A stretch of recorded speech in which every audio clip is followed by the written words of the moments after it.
Okay. This is the brave new world of publishing. So if that's not what you're coming to see, I'll just close. We'll close our eyes and you can sneak out. Prior to about 2010, give or take a few months, there was really only one viable option for writers who wanted a career in fiction. Step 1, write a great book. Step 2, find a publisher to print and distribute that book. Sounds easy, right? But any of you who have tried that process will know that is not a very easy process at all. Now, while self-publishing has always been an option, it was a very limited option because of the prohibitive costs associated with printing your own books and the nearly impossible task of securing the kind of large-scale distribution that some of the big publishers had. However, the publishing paradigm has shifted. Thanks to the explosion of the ebook, the rising popularity of e-readers, and direct access to online distributors like Amazon, Kobo, Smashwords, publishing's been blown wide open. And today we're fortunate to have a panel of individuals who are well-versed in all aspects of publishing, from traditional to the Wild West of indie publishing. And they're eager to share their experience and to answer any questions you'd like to ask. So first I'd like to introduce our panel. I'll start here. This is Louise. Oh, no, I always pronounce your last name wrong. Behiel. Behiel. Very good. Thanks. Sorry, I've known her so long and I still can't pronounce her name. She's a writer, therapist, mother, grandmother, and dog lover. After more than a decade of writing, she's now published on Amazon and with more publications to come. She's the founder and first president of the Calgary chapter of the Romance Writers of America. Next to Louise, yay, we have Tawny Stokes, a.k.a. Viviana. She's a multi-published author in paranormal romance, urban fantasy, sci-fi, and young adult. Since 2003, she's published 18 books and novellas for top New York publishers such as Harlequin, Kensington, and Avon. She also has 9 projects that she's independently published. She's the current president of CaRWA, the Calgary Association of RWA, and a Twitteraholic. And it is true. And next to Tawny is Steena Holmes. She's e-published 3 novellas and self-published 9 projects in the past year. She's the author of the best-selling book Finding Emma. Finding Emma won the 2012 Indie Excellence Award for Best Fiction and is currently, well, I could be wrong, I didn't check in the last hour, but is currently number 17 on the Amazon bestseller list. So we are all very proud of Steena. She writes inspirational, contemporary, and erotic romance, as well as contemporary women's fiction, urban fantasy, and thrillers, so pretty much all over the map. In the past year, she's sold almost 30,000 copies of her books, including more than 10,000 in this month alone. And she's currently on the board of CaRWA and can't wait to see where her passion for writing will take her in the next year. And we can't wait either. Yeah. My name is D.L. Snow. I write fantasy, time travel, and thrillers under D.L. Snow, and I also write hot contemporary romance under the name Dare Saint Denis. I have 2 novellas published with eFirst Publishers, and I have 6 projects published independently. In addition to writing, I'm a former high school teacher and have served as editor, secretary, and president of the Calgary Association of Romance Writers of America. So that's us. Yeah. Well, thank you. So what I'd like to start with first is asking our panel a little bit about their traditional publishing experience. So what your experience has been, for example, have you had an agent? Have you searched for agents? Have you had publishing contracts? That kind of thing. And Tawny, can I start with you? Sure. Since I got my first agent in, can I back up? I started writing short stories back in 2002. I wrote for men's magazines, all those little naughty stories. That's what I used to write. Then I got an agent in 2004, and he quickly sold me to Kensington in a week. So that was my first New York publishing deal. Shortly after that, I got a deal with Harlequin, and shortly after that, I got a deal with Avon. So in a very, very short period of time, I was a superstar, or I thought I was. It wasn't long after that I learned that I was not a superstar, and I lost contracts at both Avon and Kensington. But I continued to write for Harlequin. They decided to keep me, which was very nice. So I did have an agent then. I've been through 2 agents. I am agentless now. And I am, like I said, I'm still writing for Harlequin. I still have 1 contract that I may or may not fulfill. Not sure yet. I might give the money back.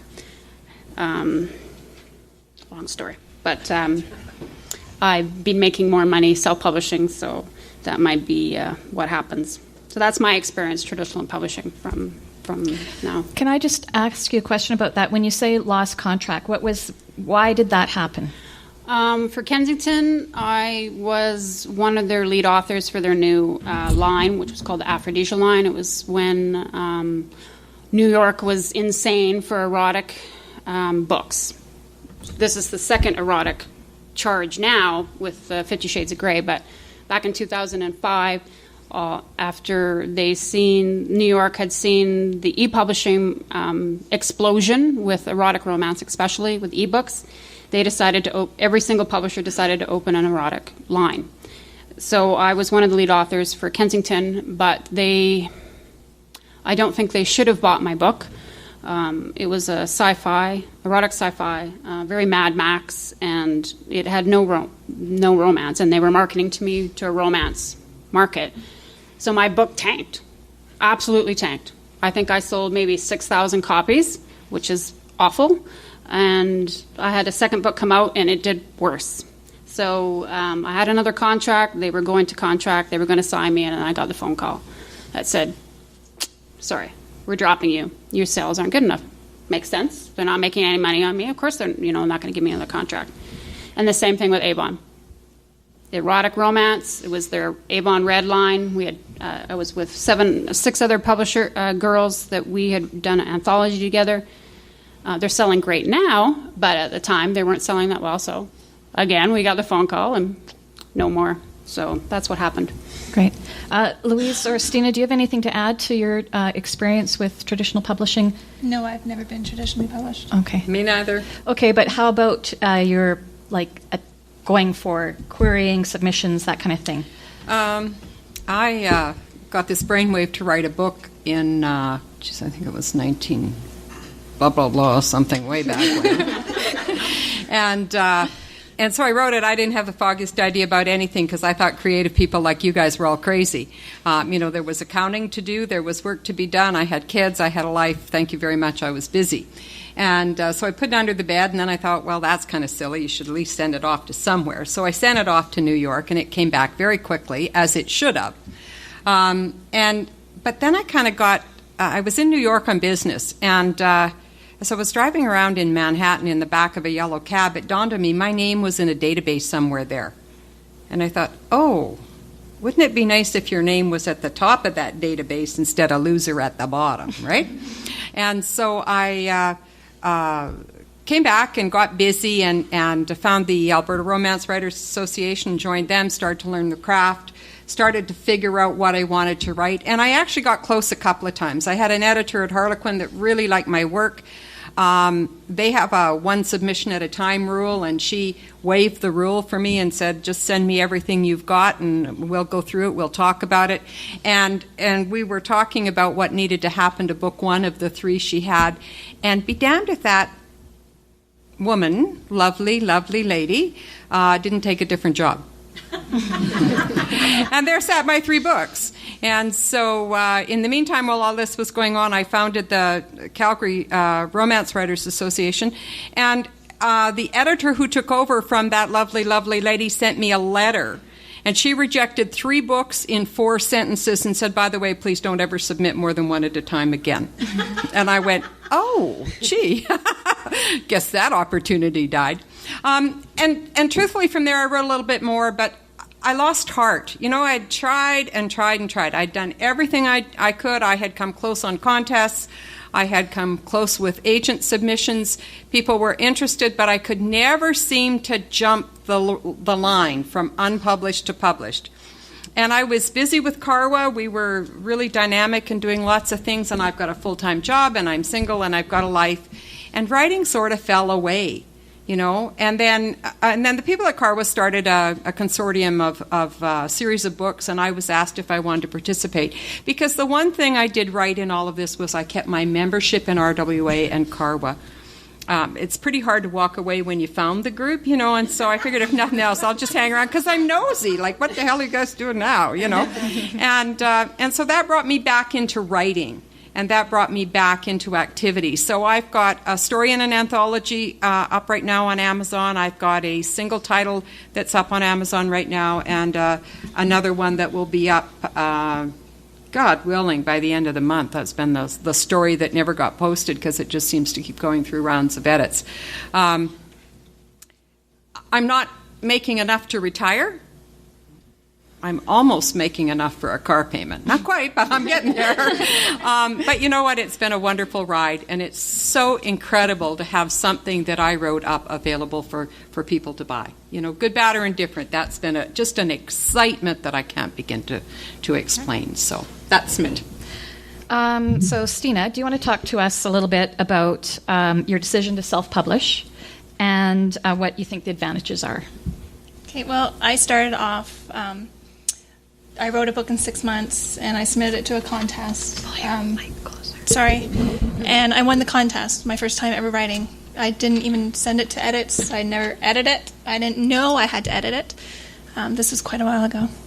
And it kind of gave me a thrill to know that I found something I could do. So I decided to keep trying.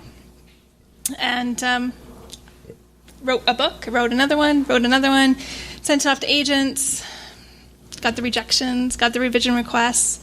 I wrote Finding Emma, sent it off. I had 18 agents like it, a whole bunch wanting revisions, a whole bunch reading it.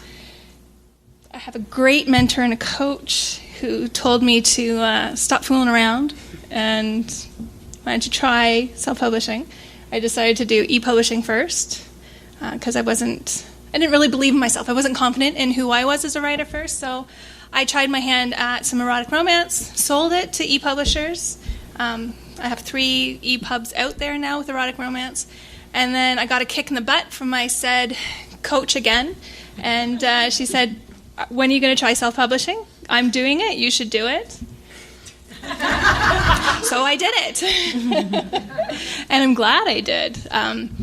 I really wasn't confident in who I was as a writer. So I wrote erotic romance, and I had a Christian fiction story that I put out as well, trying to figure out what I want to do. I went away from the erotic, and I just wrote a nice romance, and decided that I like self-publishing. I like what it does for me. I know that I am a good writer. I know that I could sell. I had agents looking at my novel, and I decided to pull it and self-publish it myself, and I'm so glad I did.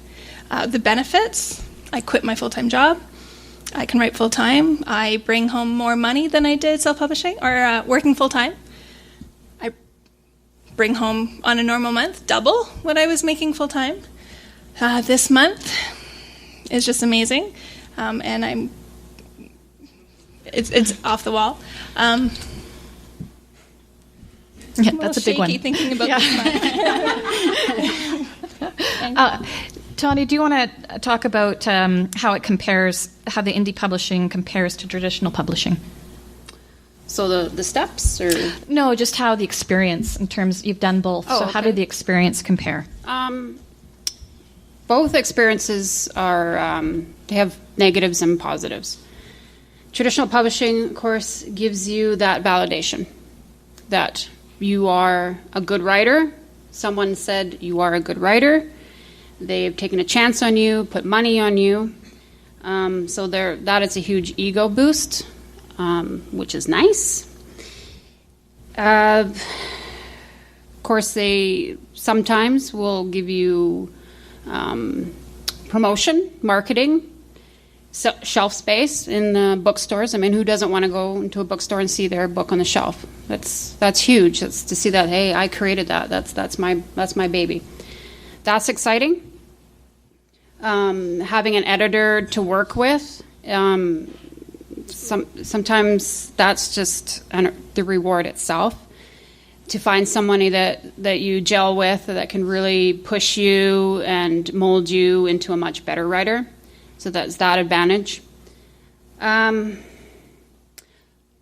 bad things, about traditional publishing is the long, agonizing wait for everything. The long, agonizing wait when you send a query letter in and waiting 6-7 months before you hear from anybody, whether it's a no or yes.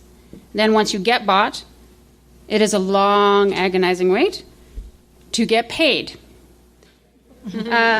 So you get an advance, and you don't get all that money right away.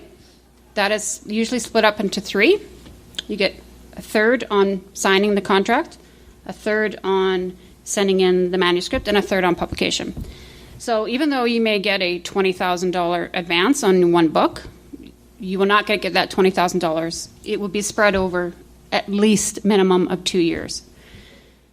That's not a lot of money to live on, obviously.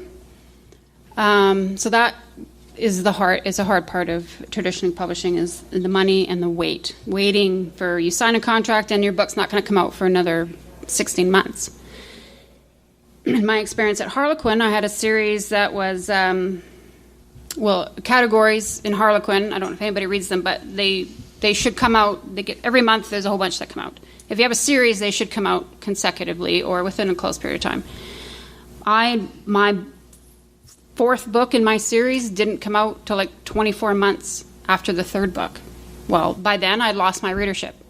I'd built my readership all over again.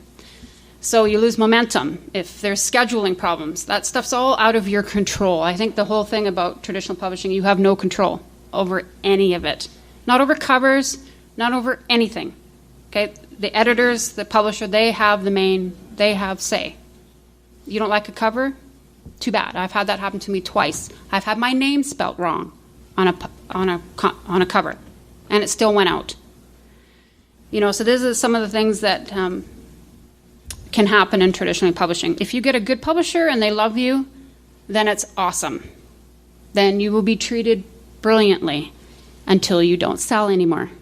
Then they will not treat you brilliantly anymore. So there is that. Self-publishing. I've also been e-published. I'm with a few small, I can't call them small because they're not, but established e-publishers. That experience is fabulous. You get editing, great covers, marketing, but it's quicker, right? They don't have this long lull from when you sign the contract to when the book comes out. So that's also an avenue that people can take, is e-publishing. There's some big ones. There's Sam Hain Publishing. They publish all genres except for young adult. No, they do publish young adult. I'm sorry. They publish everything. There's Carina Press. They publish everything except young adult. There's Entangled Publishing. They publish everything as well. Inspirational, young adult, sci-fi, fantasy, mystery, thrillers, you name it, they'll publish it. And their books are hitting the New York Times and USA Today. So even though there's this small e-publish, they still do all the work. They get the good editing, the good covers, you get the marketing, and you become extremely successful. And the bonus with that is you get 40% royalties. Instead of at a print publisher, at Harlequin, I'm going to say it out loud, 8%. 8%. That's ridiculous. And on ebooks, are you kidding me? That's changed now to 25%, but still ridiculous. So at e-publishers, you can get 40%. 40% of the pie instead of 8. So there's a lot of advantages to e-publishers. Self-publishing, a lot of advantage and a lot of disadvantage as well. Self-publishing, you have all control. You have, and maybe too much. I'm sure that probably all the arguments of self-publishing, everybody's putting out crap. There's so much crap out there. So much crap. Everybody, self-publishing, you're crap. Everything's crap. You didn't do the work. You're lazy. So you're self-publishing. There is a lot of crap out there. But there's also some amazing books out there as well. Just like in traditional publishing. I have read crap books that have been published by big publishers. It's subjective, completely. Reading is subjective. It's your taste. So self-publishing is the control. You put out the book when you want to put it out. You get the cover. You find the cover artist. You get the cover you want. No one's going to spell your name wrong. You find an editor. You get the editing you want and put it out when you want, and you get 70% of the royalties. Awesome. The downside to that is that you have no marketing No one's marketing for you except for you. So you got to get on social media. So you're out there, you're talking your book, as much as you can. Facebook, Twitter, blogging. It's a lot of work. So that's one of the downsides of self-publishing, definitely. On that note, can you three talk about what kind of help you do get for your self-publishing projects in terms of experts, or do you do everything yourself? Do you want to start? I'll start. First of all, I think belonging to a good, solid writing organization who's focused on the business is important. One of the things that CaRWA does is we are consistently and regularly sharing names of people who do things. Like Steena's an awesome cover designer. She's done covers for lots of us and lots of other people. I belong to, I can't tell you how many email loops on Yahoo. I'm not even going to tell you how many emails I get a day.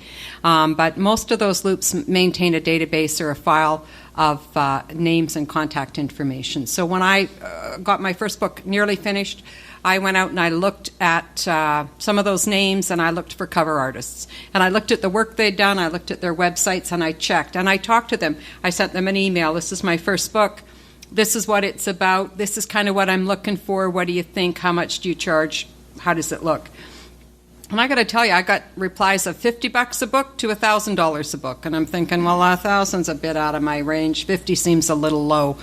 And so then I went to the next level and started talking about what did you see. And I had some images of what I thought my cover should be, but totally ended up with something quite different that I'm really in love with and I'm really happy with. Ditto with the editing. I talked to people. I asked who had you used. I contacted some of them. I found somebody that responded to me in a way that I felt I could work with her. That was the big thing. Can I work with you? And she said, I can do this and this for you. I'll not mess with your voice. I'll whatever. And she said, and I'm available right now. That was the other thing. Like Tawny said, self-publishing, we're all in a hurry. And so when you reply to me as an editor and say, yeah, I can do your book, it'll be $1,000 and I can look at it September 15th. I'm saying, nah, that ain't happening. Sorry, honey. Thank you very much for replying. I'll look elsewhere. Because I'm interested in people who are in as big a hurry as I am. I want it done right, but I want it done well, and I want it done quickly. So you start looking, you start developing relationships and rapport, and I think that's where an organization, whether it's an email Yahoo group that you belong to and you're close to those folks, or people, organizations like CaRWA, you start developing those connections, and that's what counts. Steena, do you want to add to that? Yeah, I think one of the misconceptions that a lot of indie authors have, or self-publishers, they think that they have to do it themselves, or they can't afford to get others to do it for them. I think one of your strongest things that you can do is to have a group of people around you that can help you with it.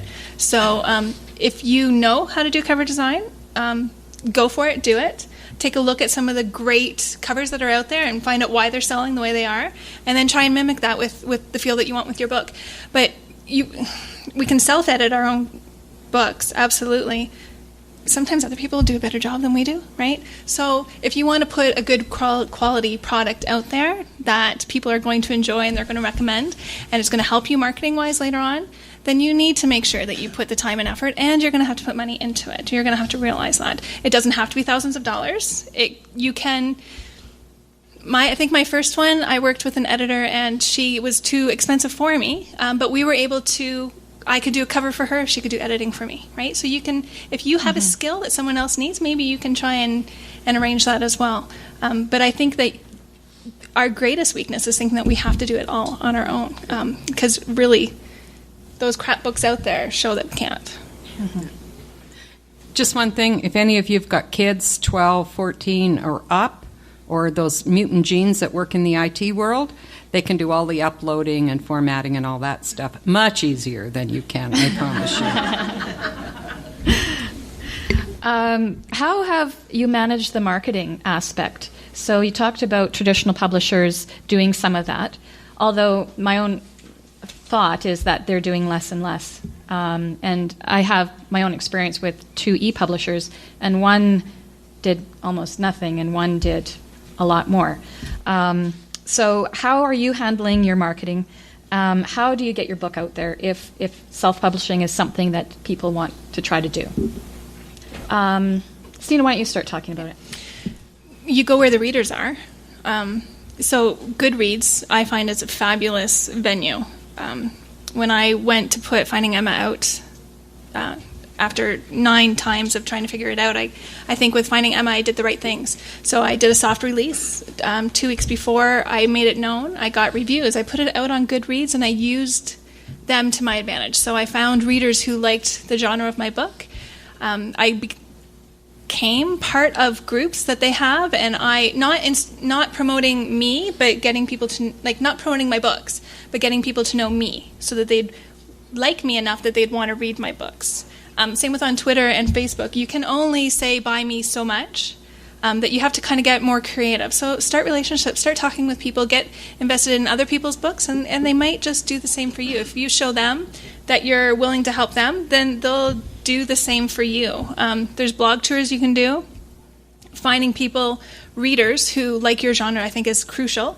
If you find the wrong reader, they're not going to give you a very good review, right? And that's just going to a downward spiral. I think those are the big ones that I can think of. Did you want to add something to that, Tawny? Yeah, actually, I just want to just expand a little bit and confirm what Steena's saying, especially on Twitter and Facebook. I don't know if everybody's on. If you're not, you should be. It's very important. Social media is extremely important in today's industry, today's market. You need to be on it. You need to be developing relationships. It's not about selling your book.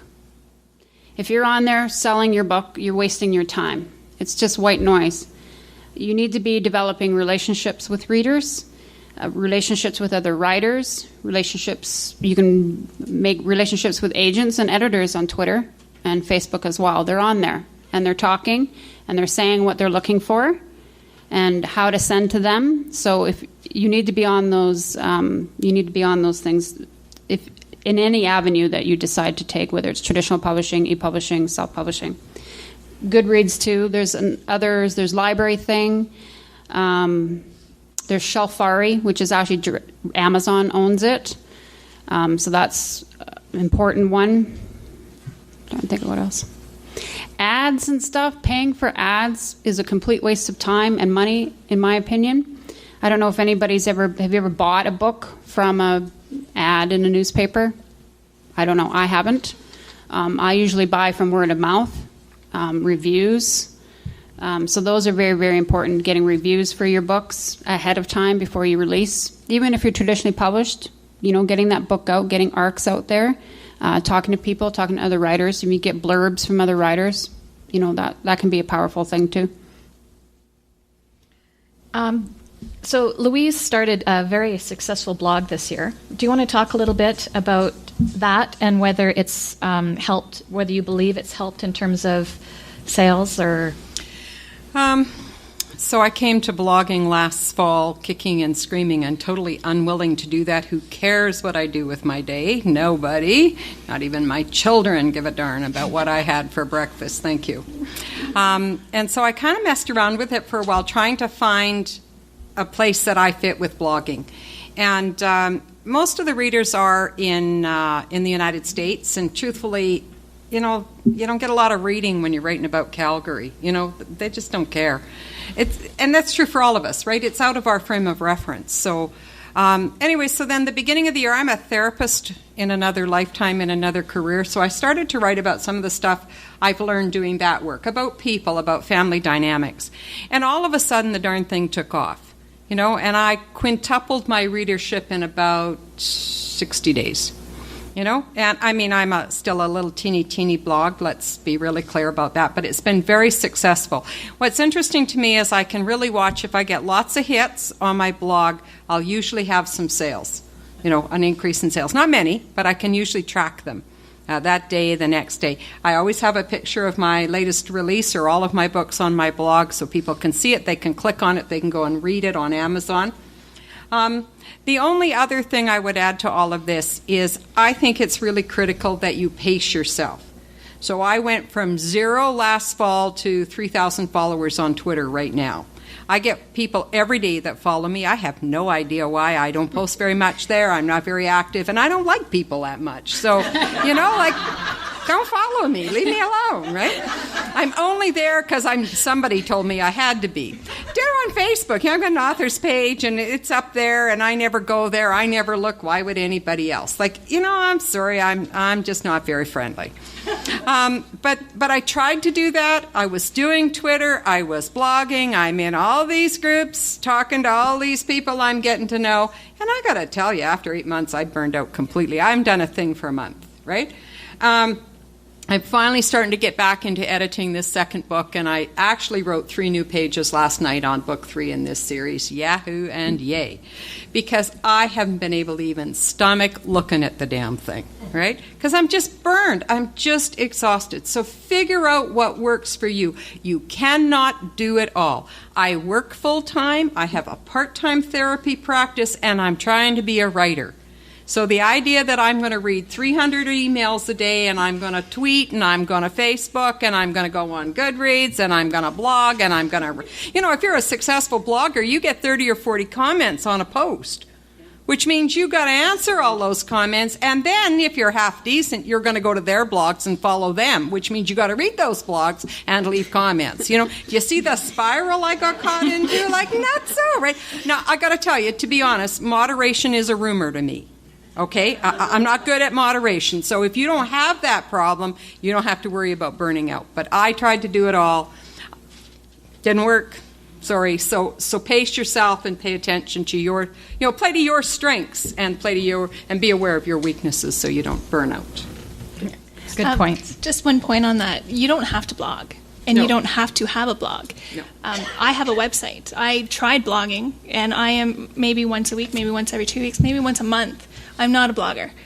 So I created an author website where I have my books. I have a blog where I put things on there, but I have a place for my readers to go to, and I get hits on there.